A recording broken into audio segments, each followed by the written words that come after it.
കേരളത്തിലെ മുസ്ലിങ്ങൾ എന്ന് പറയുന്നത് ലോകത്തിന്റെ പല ഭാഗങ്ങളിലും, പ്രത്യേകിച്ച് പണ്ടെല്ലാം സിംഗപ്പൂരിൽ പോകുമായിരുന്നു.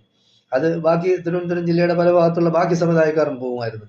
അതിനുശേഷമുള്ള പോക്കെന്ന് പറയുന്നത് ഗൾഫ് രാജ്യങ്ങളിലേക്ക് പോയി അധ്വാനിച്ച് പൈസ ഉണ്ടാക്കി അവർ പൈസക്കാരായി. അവരുടെ മക്കളെ നല്ല നല്ല വിദ്യാഭ്യാസം ചെയ്ത് അവർ ബിസിനസ് ചെയ്തും അവർ നല്ല നിലയിൽ ഉയർന്ന് അവർ വിദ്യാഭ്യാസ സ്ഥാപനങ്ങൾ ആവശ്യം പോലെ ഉണ്ടാക്കി അവർക്ക് യാതൊരു കുഴപ്പമില്ലാത്ത രീതിയിലായി. അതിൽ അസൂയ മൂത്തിട്ട് ക്രിസംഗികളും സംഘികളും വെച്ച് വല്ല കാര്യമുണ്ടാ? അധ്വാനിക്കണം. അവർക്ക് മക്കളുണ്ട്, ആവശ്യം പോലെ മക്കളുണ്ട്. ഇവരെന്താണ് കള്ളും കുടിച്ച് ബോധവും കെട്ട് കിടക്കും. നാട്ടിലുള്ള ഏത് സമുദായത്തിൽപ്പെട്ട സ്ത്രീകൾക്കായിരുന്നാലും കുട്ടികൾക്കായിരുന്നാലും എല്ലാവർക്കും മുസ്ലിങ്ങളെ പ്രത്യേകമായ ഒരു സ്നേഹമുണ്ട്. കാര്യം ആ സ്നേഹം ഇല്ലാതാക്കാൻ വേണ്ടിയാണ് സോഷ്യൽ മീഡിയകളിൽ, പത്രങ്ങളിലും അതിലും ഇതിലുമൊക്കെ ഇങ്ങനെ നിരന്തരമായിട്ട് മുസ്ലിങ്ങൾ ആക്ഷേപിക്കുക. മുസ്ലിങ്ങൾ അങ്ങനെയാണ്, മുസ്ലിങ്ങൾ ഇങ്ങനെയാണ്, അവർ തീവ്രവാദികളാണ്, റാഡിക്കൽ ഇസ്ലാമാണ്, പൊളിറ്റിക്കൽ ഇസ്ലാമാണ്. ഒരു പൊളിറ്റിക്കൽ ഇസ്ലാമും ഇല്ല. 950 വർഷം ഇന്ത്യ ഭരിച്ച ആൾക്കാരാണ് മുസ്ലിങ്ങൾ. അവരാരെയും നിർബന്ധിച്ച് മതപരിവർത്തനം നടത്തിയിട്ടില്ല. ഇവിടെ വേറെ ആരെങ്കിലും ഭരിക്കട്ടെ. ഇംഗ്ലീഷുകാർ ഭരിച്ചതെന്ന് പറയുന്നത് ഇന്ത്യ 150-180 വർഷമാണ്. അവരതിനിടയിൽ എന്തെല്ലാം ഉണ്ടാക്കി. നിങ്ങൾ കാണുന്ന ഇന്ത്യയിൽ കാണുന്ന വിദ്യാഭ്യാസ സ്ഥാപനങ്ങൾ, എല്ലാ സംസ്ഥാന തലസ്ഥാനങ്ങളിലും കൈയടച്ച് ക്രിസ്ത്യാനികൾ കൈയടക്കി വെച്ചിരിക്കുന്ന സ്ഥലങ്ങൾ നിങ്ങളെടുത്ത് പരിശോധിക്കും. അതുപോലെ ഇവിടുത്തെ ഏറ്റവും വലിയ കത്തോലിക്ക സഭ, ആയിരക്കണക്കിന് ഏക്കർ, അതെല്ലാം പതിച്ചു കൊടുത്തത് ഇംഗ്ലീഷുകാരാണ്. അതേസമയം മുസ്ലിങ്ങൾ ഭരിച്ച് ഇന്ത്യ ഭരിച്ച് 850 വർഷം ഭരിച്ചു. ഈ കേരളത്തിൽ ഏതെങ്കിലും ഒരു സെന്റ് ഭൂമി മുസ്ലിങ്ങൾക്കോ മുസ്ലിം സ്ഥാപനങ്ങൾക്കോ കൊടുത്തിട്ടുണ്ടോ? പറയട്ടെ, ചരിത്രം പറയട്ടെ. ചരിത്രം ഇവിടെ തുറന്ന പുസ്തകമല്ലേ, പറയട്ടെ. ഇവരെല്ലാം പറയട്ടെ. കഴിയുമോ? ഒന്നാമത്തെ കാര്യം എന്ന് പറയുന്നത്, ഒരു പള്ളിയോ ഒരു മദ്രസയോ അന്യന്റെ വസ്തുവില് കയറ്റാൻ പാടില്ല, നിർമ്മിക്കാൻ പാടില്ല. അത് ദൈവകോപത്തിന് കാരണമാണ്. മന്യന്റെ വസ്തുവിൽ ചെയ്തതല്ല പള്ളിയും മദ്രസയും ഉണ്ടാക്കാനുള്ളത്. അതുണ്ടാക്കാനുള്ളത് ആ മഹലിലുള്ള, അതായത് ആ സ്ഥലത്തുള്ള ആൾക്കാർ പണം എടുത്തു കൂട്ടി പള്ളി ഉണ്ടാക്കിയുള്ളൂ. അങ്ങനെയാണെങ്കിലേ എന്നെയും നിങ്ങളെയും ഹിന്ദുവിനെയും മുസ്ലിമിനെയും സൃഷ്ടിച്ച ആ സൃഷ്ടാവ് അത് സ്വീകരിക്കുക. അത് ഏത് സമുദായത്തിനും അങ്ങനെയാണ്, പക്ഷെ മറ്റവർക്ക് അങ്ങനെയൊന്നുമില്ല. അപ്പൊ നമ്മൾ മനസ്സിലാക്കാനുള്ളത്, ഞാൻ ഈ സത്യം പറയുന്നു എന്നുള്ളത് വർഗീയവാദിയായതുകൊണ്ടൊന്നല്ല. എനിക്ക് ഒരുപാട് സുഹൃത്തുക്കളുണ്ട്, ക്രിസ്ത്യാനികൾ, ഹിന്ദുക്കളും ഒരുപാട് സുഹൃത്തുക്കളുണ്ട്. ഞങ്ങളൊക്കെ പല സ്ഥലത്തും ഒന്നിച്ച് യാത്ര പോയിട്ടുണ്ട്. പോകുമ്പോഴെല്ലാം പള്ളിയുടെ സമയമാകുമ്പോൾ എനിക്ക് അവർ വണ്ടി നിർത്തിയത് ഞാൻ പള്ളി കയറി നിസ്കരിക്കും. അവർക്ക് അമ്പലത്തിൽ പോകണമെന്ന് പറയുമ്പോൾ ഞാൻ നിർത്തി കൊടുക്കും. അവർ അമ്പലത്തിൽ കയറി തൊഴുത് കുറുകിത്തൊട്ട് വരും. ക്രിസ്ത്യാനികൾ അങ്ങനെ അവരുടെ ചർച്ചയിൽ പോകും. അതിലൊന്നും ഒരു വിരോധമല്ല. അപ്പൊ നമ്മളിവിടെ സഹകരിച്ച് നല്ല സന്തോഷമായിട്ട് സൗഹൃദത്തിൽ കഴിഞ്ഞു കിട്ടുന്ന ഒരു സംസ്ഥാനമാണ് കേരളം. ആ കേരളത്തിൽ ഇന്ന് പറഞ്ഞ് ഇല്ലാത്ത പ്രശ്നങ്ങൾ മൊത്തം ഈ ക്രിസംഗികളും സംഘപരിവാർ ശക്തികളും ഉണ്ടാക്കി. ഇനി ആ തിരിച്ചുപോക്ക് എന്തെങ്കിലും നടക്കുമോ എന്ന് പറയാൻ തന്നെ നമുക്ക് കഴിയില്ല. എന്തായാലും ശരി, കുട്ടികളുടെ കാര്യം തന്നെ ഇപ്പോൾ പള്ളുരുത്തി സെന്റ് റീത്താസ് സ്കൂളിൽ, പബ്ലിക് സ്കൂളിൽ നടന്ന കാര്യം തന്നെ നമ്മൾ എടുക്കണം. അവിടെ ഒരു കുട്ടി തലയിൽ തട്ടമിട്ട് വന്നു. അതിന് ഹിജാബ് എന്ന് പറഞ്ഞ ഒരു വിപ്ലവം. എന്ത് ഹിജാബ്? തലയിൽ ഒരു തട്ടമിട്ടതാണ്. ഈ ക്രിസ്ത്യാനി കുട്ടികൾ എത്രയോ കന്യാസ്ത്രീകളായിട്ട് വന്നിരുന്ന സ്കൂളിൽ പഠിക്കുന്ന ആർക്കും ഒരു പ്രശ്നമില്ല. ഈ ശബരിമല പോകുന്ന സീസൺ സമയമാകുമ്പോഴത്തേക്ക് കറുത്ത വസ്ത്രം ധരിച്ച് ദുരിതാശ്വാലയം ഭരിച്ച് മുസ്ലിം സ്കൂളിൽ വരുന്നുണ്ട്. അവരതിനെ പ്രോത്സാഹിപ്പിക്കുകയാണ്, നിരുത്സാഹപ്പെടുത്തുകയല്ല. കാരണം ജാതിയും മതവും ഒക്കെ അങ്ങനെ നമ്മൾ പരസ്പരം അറിഞ്ഞു തന്നെയാണ് മനസ്സിലാക്കി തന്നെയാണ് മുന്നോട്ട് പോകേണ്ടത്. ഒരു ഹിന്ദുക്കുട്ടി എനിക്ക് പറയാനുള്ളത്, ഞാൻ നേരത്തെ ഒരു വീഡിയോ പറഞ്ഞു, മാതാപിതാക്കളോട് എനിക്ക് പറയാനുള്ളത്, ഹിന്ദു ആവട്ടെ, മുസ്ലിം ആവട്ടെ, ക്രിസ്ത്യാനി ആവട്ടെ, നിങ്ങൾ മക്കളെ മതപഠനം നടത്തണം, മതം പഠിപ്പിച്ചു വിടണം. മക്കളെ ഇങ്ങനെയാണ്. കാര്യം നമ്മളെ നാട്ടിൽ ഒരു ആവശ്യമില്ലാത്ത പ്രശ്നങ്ങൾ ഉണ്ടാക്കി, വെറുപ്പും വിദ്വേഷവും ഉണ്ടാക്കി കലാപകലുഷിതമാക്കരുത്, മലീമസമാക്കരുത് നമ്മുടെ സംസ്കാരത്തെ, നമ്മുടെ അന്തരീക്ഷത്തെ. ഏറ്റവും നല്ല സമാധാന അന്തരീക്ഷമായിട്ട് ആളുകൾ സഹകരിച്ച് സന്തോഷമായിട്ട് സൗഹാർദ്ദമായിട്ട് കഴിഞ്ഞു കൊടുത്തേ. ആർക്കെന്ത് നഷ്ടമുണ്ട്? ഇങ്ങനെയുള്ള ചെറ്റകൾക്ക് നഷ്ടമുണ്ട്. മനസ്സിൽ വിഷമം കൊണ്ട് നടക്കുന്ന ഒരു സൈസ് സാഡിസ്റ്റുകളാണ് അവന്മാര്. അന്യരുടെ ദുഃഖം കണ്ട് സന്തോഷിക്കുന്ന ആൾക്കാരുണ്ട്. നിങ്ങൾ കാണുന്നില്ലേ? ഫലസ്തീനിൽ ലോകത്തുള്ള എല്ലാവരും സപ്പോർട്ട് ചെയ്യുന്നു, ജാതിയും മതത്തിനും അതീതമായിട്ട്.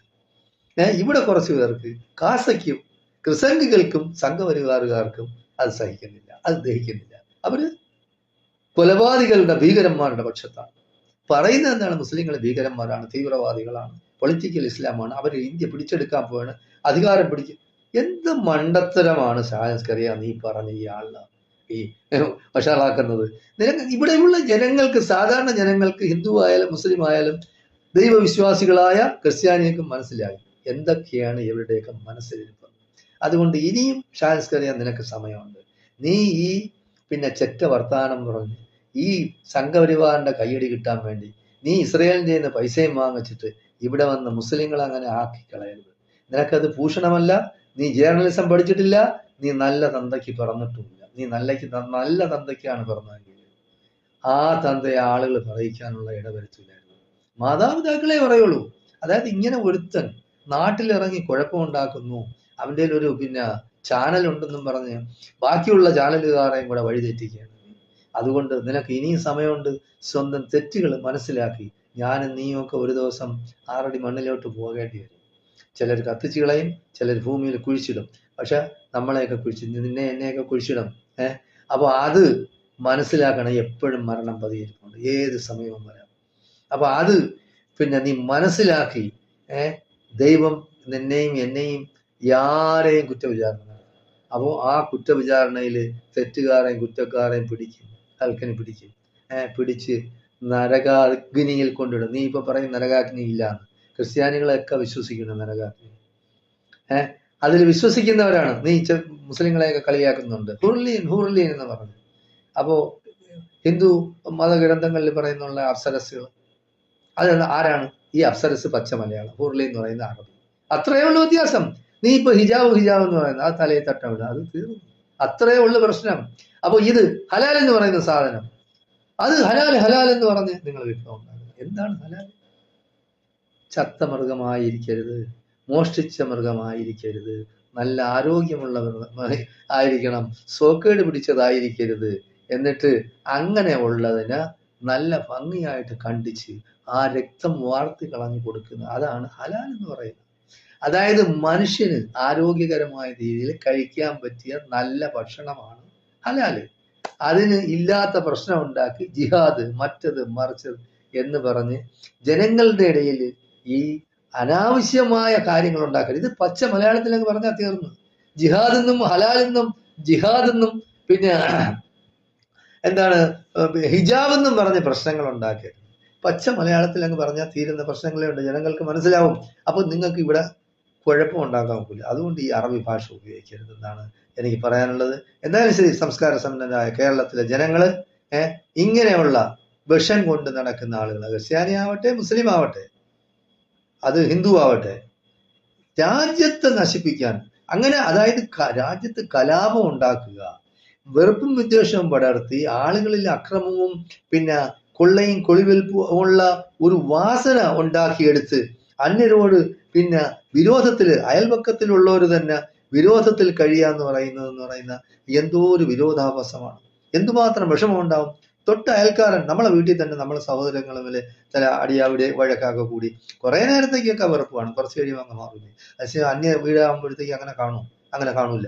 അപ്പൊ അങ്ങനെ ഒരു മതസൗഹാർദ്ദത്തിലൊക്കെ പരസ്പരം ഓണം വരുമ്പോഴത്തേക്ക് അവിടെ വന്ന് ആഹാരം കഴിക്കുന്ന, അവിടെ നമ്മളെ വിളിച്ച് ആഹാരം തരിക, പെരുന്നാളിന് ഇങ്ങോട്ട് വന്ന് ആഹാരം കഴിക്കുക, അല്ലെങ്കിൽ അങ്ങോട്ട് കൊണ്ടുവന്ന് കൊടുക്കുക, ക്രിസ്മസിന് അങ്ങനെ ചെയ്യുക, അങ്ങനെയൊക്കെ നമ്മൾ സൗഹൃദത്തിൽ കഴിഞ്ഞ ഒരു ജനതയല്ലേ.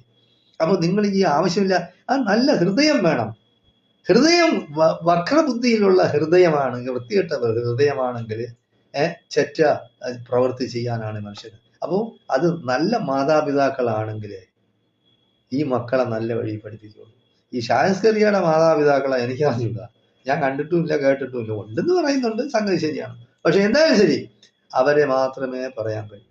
നല്ലതുപോലെ വളർത്തണം മക്കളാ. ഷായസ്കറിയാടുത്തും കൂടെ ഞാൻ പറയണം, നിനക്കൊരു മോളുണ്ടെന്നാണ് ഞാൻ, ഒരു മോളാണ്, ഇനി 2 ഉണ്ടാന്ന് എനിക്ക് അറിഞ്ഞുകൂടാ. ഞാൻ അതിനെപ്പറ്റി പഠിക്കേണ്ട കാര്യം നമുക്കില്ല. അവരവരുടെ ഇഷ്ടമാണ് മക്കളെ ഉണ്ടാക്കല് എത്രയാണെന്ന്. അപ്പോ അവരെയെങ്കിലും നീ പഠിപ്പിക്കണം. അതായത് വെറുപ്പും വിദ്വേഷം കളയണം, എല്ലാവരുമായിട്ട് നല്ലൊരു സഹകരിച്ച്. അതൊക്കെ എന്ന് പറയുന്ന കൗമാരപ്രായത്തിലും ബാല്യകാലത്തിലും ഒക്കെ എന്ന് പറയുന്നത് എന്തോ ഒരു സുഖവും സന്തോഷമാണ് അവർക്ക്. നിങ്ങൾ ശ്രദ്ധിച്ചു നോക്കി. അതായത് മാതാപിതാക്കള് പരസ്പരം വെട്ടും കുത്തും നടക്കുന്നവരായിരിക്കും, പക്ഷെ ആ കുട്ടികൾ അവർ ഒന്നിച്ച് കളിക്കും. ഒന്നിച്ച് വേണമെങ്കിൽ ആഹാരം കഴിക്കും, എന്തെല്ലാം ചെയ്യും, ഒന്നിച്ച് കുളത്തിൽ പോയി കുളിക്കും.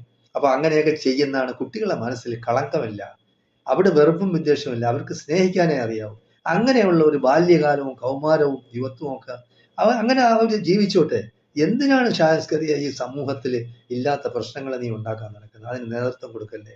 നിന്റെ ആ മനസ്സ് അതിലുള്ള വിഷം മാറ്റി വെച്ച് ജനങ്ങൾ നല്ല ഈ പൈസയൊക്കെ ഉണ്ടാക്കി നീ ഈ ഇസ്രയേലിൽ നിന്നായിരുന്നാലും ബ്രിട്ടനിൽ പോയിരുന്നാലും പൈസ വാങ്ങിച്ചുകൊണ്ടുവന്ന് ഈ സംഘപരിവാറിന് വേണ്ടി നീ കുഴലൂത്ത് നടത്തിയ അതുകൊണ്ടുള്ള നേട്ടം ഇതാരെങ്കിലും കൊണ്ടുപോകും? ആര് കൊണ്ടുപോകും? നിനക്കിപ്പോ ആവശ്യത്തിന് അധികമുണ്ട്, പണമുണ്ടെന്നാണ് ഞാൻ കണക്കാക്കിയിരിക്കുന്നത്. അതുപോലെ ഇനിയും വേണോ? അതങ്ങ് നിർത്തിക്കൂടെ? ആ പരിപാടി അങ്ങ് നിർത്തണം. അവന്റെയൊക്കെ ഉച്ഛിഷ്ടം തന്നെ. അതുപോലെ നീ ഈ പശുവിന്റെ ചാണകവും മൂത്രം പിടിക്കാനായിട്ട് കൊടുക്കുക, അതിനെ പ്രോത്സാഹിപ്പിക്കുകയും ചെയ്തത്. പിന്നെ വേറൊരു കാര്യം എന്ന് പറയുന്നത്, നീ പലപ്പോഴും പറയും ഇന്ത്യ ഹിന്ദു രാജ്യമാണ്, ഹിന്ദു രാജ്യമായി നിലനിൽക്കട്ടെ. അതിന് ആർക്കും പക്ഷേ ഹിന്ദു രാജ്യമായിട്ടല്ലല്ലോ ഇത് തുടങ്ങിയത്. ഇവിടെ ഈ ഹിന്ദു രാജ്യമായിരുന്നെങ്കിൽ അന്ന് മുസ്ലിങ്ങളെല്ലാം പാകിസ്ഥാനിൽ പോവില്ലേ? ക്രിസ്ത്യാനികൾ വേറെ ഏതെങ്കിലും രാജ്യം ഉണ്ടാക്കി പോവില്ലേ? അതല്ലല്ലോ, ഇവിടെ മതേതരത്വ രാജ്യമാണ്. നമ്മൾ ജനാധിപത്യ മതേതരത്വ രാജ്യമായതുകൊണ്ടാണ് നമ്മളെല്ലാം ഇവിടെ കഴിയും. നമ്മൾ ഇവിടെ ജനിച്ചു, ഇവിടെ ജീവിക്കുന്നു, ഇവിടെ മരിക്കും. അതിനി ഏത് കൊല കൊമ്പൻ വന്നാലും RSS അല്ല, അവന്റെ തന്ത വന്നാലും ശരി, ഞങ്ങൾ ഇവിടെ ജനിച്ചതാണ്, ഞങ്ങൾ ഇവിടെ ജീവിക്കും, ഞങ്ങൾ ഇവിടെ മരിക്കും, ഞങ്ങൾ ഈ രാജ്യത്തിന് വേണ്ടി ജീവൻ കൊടുക്കും. അതിന് ഷാജൻസ്കറിയല്ല, പിന്നെ മോഡിയല്ല, മോഡിയുടെ അപ്പന്റെ അപ്പം വന്നാലും അമിത്ഷായുടെ അപ്പന്റെ അപ്പം വന്നാലും ഞങ്ങൾ അങ്ങനെ ചെയ്യും. ഞങ്ങൾ ഈ രാജ്യത്തിന് വേണ്ടി ജീവൻ വെടിയും. അതിന് ആരായാലും ശരി, മുസ്ലിം ആവട്ടെ, ഹിന്ദു ആവട്ടെ, ക്രിസ്ത്യാനി ആവട്ടെ, മതേതര വിശ്വാസിയായാൽ, ജനാധിപത്യ വിശ്വാസിയായാൽ അങ്ങനെ ചെയ്യണം. അതാണ് മനുഷ്യധർമ്മം. അത് മനസ്സിലാക്കി എല്ലാവരും പ്രവർത്തിക്കണമെന്നും നമ്മുടെ നാടിന്റെ ഐശ്വര്യത്തിനും ജനങ്ങളുടെ സമ്പൽ സമൃദ്ധിക്കും വേണ്ടി നമ്മൾ പ്രയത്നിക്കണമെന്നും, ഇങ്ങനെയുള്ള അതായത് നാട്ടില് വെറുപ്പും വിദ്വേഷവും ഉണ്ടാക്കുന്ന ഈ ചെറ്റ വർത്തമാനം പറയുന്ന ഹൃദയശൂന്യരായ മൃഗങ്ങളെ നമ്മൾ ഒറ്റപ്പെടുത്തണമെന്നാണ് ഞാൻ നിങ്ങളോട് പറയുന്നത്. നിങ്ങൾ കേട്ടിരുന്നു. നിങ്ങൾക്കെല്ലാം നന്ദി. ജയ് ഹിന്ദ്, ജയ് ഭാരത്.